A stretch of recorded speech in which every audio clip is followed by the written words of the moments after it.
Bonsoir à toutes et à tous, bienvenue ce soir de nouveau dans le groupe Les Chevaux dans notre vie. Alors comme je vous l'ai annoncé début de semaine, la deuxième thématique portera sur le travail éthologique, donc sur l'éthologie. Donc j'attends vos commentaires, vos débats, vos échanges.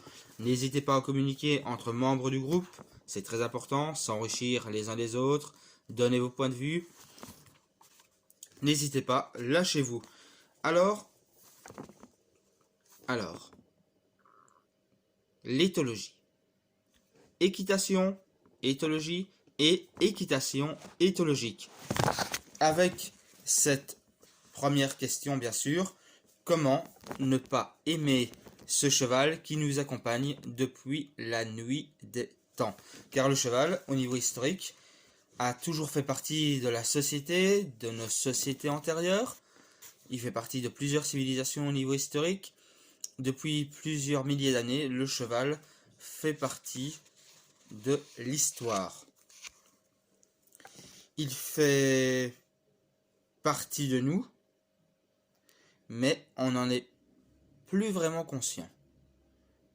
Il y a encore quelques personnes, par milliers j'espère, bien sûr, qui ont conscience de l'importance du cheval, mais le cheval, on a tendance parfois à oublier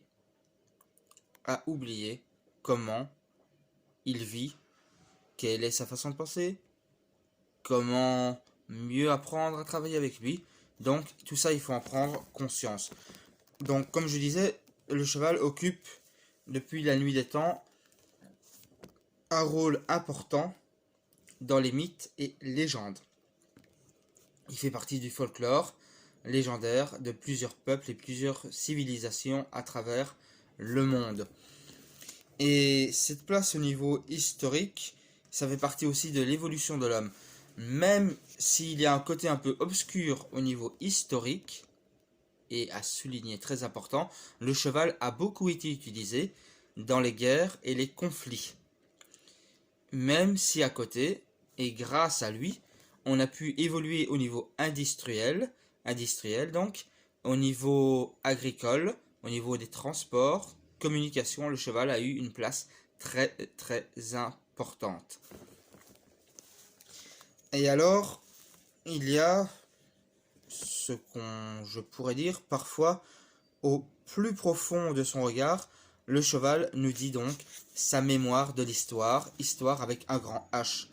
Et chez le plus doux d'entre eux, ceux qui ont cette douceur infinie parmi les chevaux, survit un instinct de cheval somptueux et sauvage.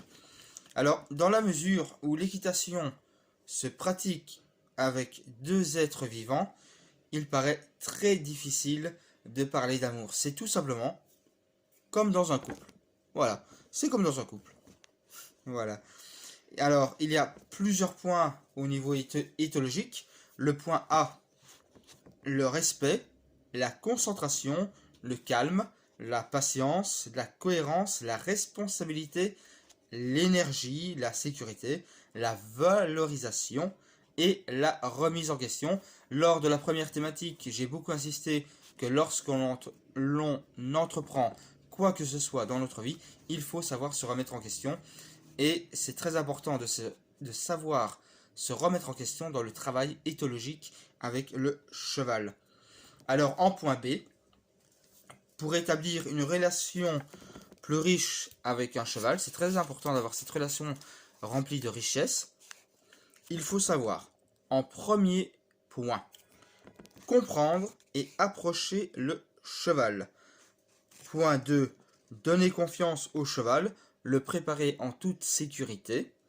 En point 3, être avec le cheval, réussir sa mise en selle. Point 4, structurer la relation homme-cheval. C'est très important ce point-là.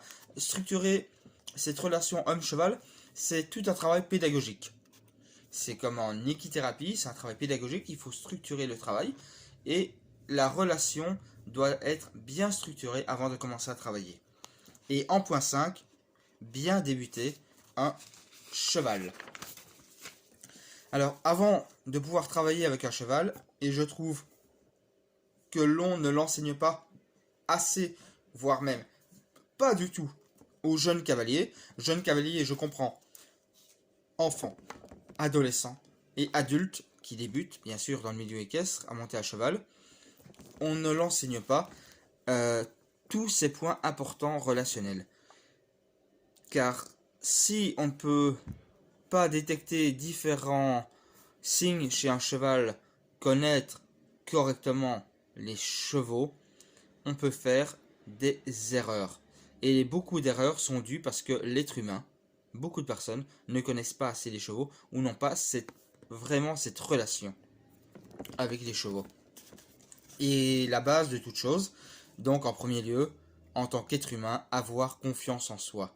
Avoir confiance en soi, c'est très important afin d'être capable d'établir une relation d'attention mutuelle. Et je le répète une dernière fois, c'est comme dans un couple. Voilà.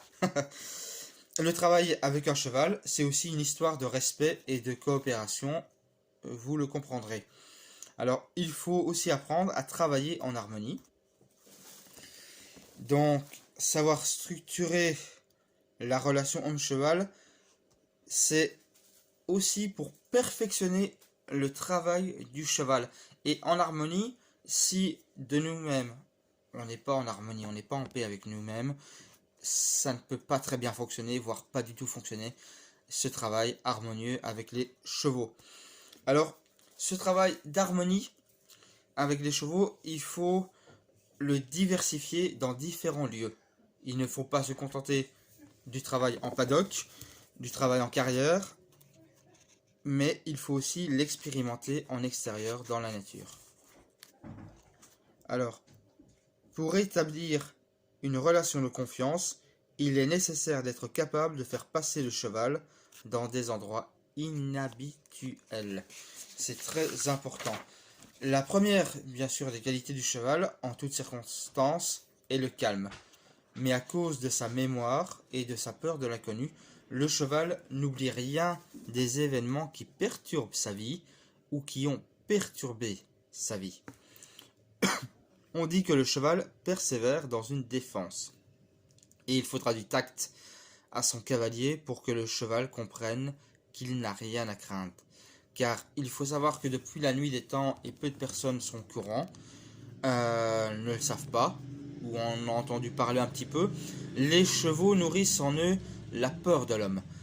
Car les chevaux, comme beaucoup de personnes le savent, avant d'être domestiqués, apprivoisés par l'être humain, il était une proie, il était un gibier. Donc il a cette peur ancestrale de l'inconnu, de l'homme, d'où l'importance du travail éthologique avec les chevaux.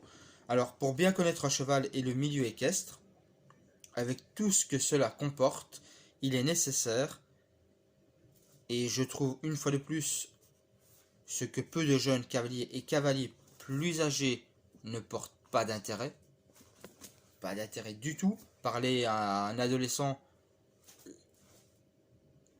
de porter de l'intérêt vraiment à la connaissance des chevaux, il va pas vraiment s'intéresser. Surtout lorsqu'il s'agit de connaître l'histoire de l'équitation. Ça vient avec l'âge, ça vient avec l'envie, mais il est important d'enseigner tout cela aux jeunes cavaliers, qu'ils soient adolescents, enfants ou adultes, débutants. C'est très important de connaître, d'où notre évolution personnelle, savoir d'où on vient pour savoir où on va. Donc pour connaître les chevaux, il faut apprendre à connaître les chevaux, savoir leur histoire, l'histoire de l'équitation, afin de mieux établir une relation de confiance homme-cheval. J'attends vos débats, j'attends vos questionnements, vos commentaires. N'hésitez pas, lâchez-vous. Il est 20h, lâchez-vous.